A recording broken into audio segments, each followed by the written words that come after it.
Welcome to session number 6. In this session, I want to talk to you about groups. I want to talk to you about the importance of people, the right people, that is. You've probably heard it said that we are the average of the 5 closest people to us. I believe this to be true. God has made us relational creatures, no doubt. We are not designed to go through this life by ourselves. We need the help of other people. In fact, in Genesis chapter 2, verse 18, right in the beginning of the Bible, it says this about Adam: "It is not good for man to be alone. I will make him a helper who is just right for him." Of course, God was talking about Eve. Whether we want to acknowledge it or not, we slowly and surely become like the people we surround ourselves with. This is just a fact. It's a principle. It can either be used to harm us or to bless us. Proverbs chapter 13, verse 20 says, "Walk with the wise and become wise. A companion of fools will suffer harm." The reality is that if you want to grow in your faith, you have to get around other people who are also growing in their faith and who want to grow in their faith. As a church, we've acknowledged this principle, and that's why we encourage every person attending Emmanuel to be in a small group. There are 3 things that happen in a small group that help to foster and cultivate the growth of your faith. I want to go through these really quick with you. The first one is encouragement. In a small group, each person is receiving the encouragement that they need to continue following Christ, to stay faithful to Jesus. Hebrews chapter 3, verse 13 puts it like this: "But encourage one another daily, as long as it is called today, so that none of you," watch this, "none of you may be hardened by sin's deceitfulness."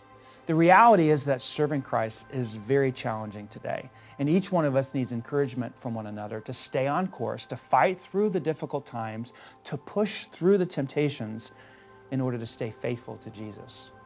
The second way that small group helps us to grow in our faith is through accountability. Now, accountability kind of gets a bad rap these days, but I really like it. The Bible teaches it. Proverbs 27, verse 17 puts it like this: "As iron sharpens iron, so a friend sharpens a friend."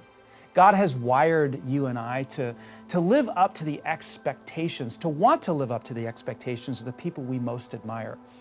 We have people in our lives that love us and care about us, and they expect us to be growing in our faith, and we rise to the occasion in order to do that. This is the power of accountability. We all need people in our lives who will challenge us to strive to become more like Christ. A third way that groups help us to grow in our faith is by opening up the Bible and discussing it together. When believers open up the scriptures and discuss the truths in them, we learn from each other. We gain a deeper understanding of the scriptures and therefore of God. There have been countless times in my life where I've been sitting with a group of people who are further along on the spiritual journey, who possess a deeper understanding of God and the scriptures, and they've explained a truth to me in such a way that's helped me to grasp life, to grasp God, to grasp reality in a better way.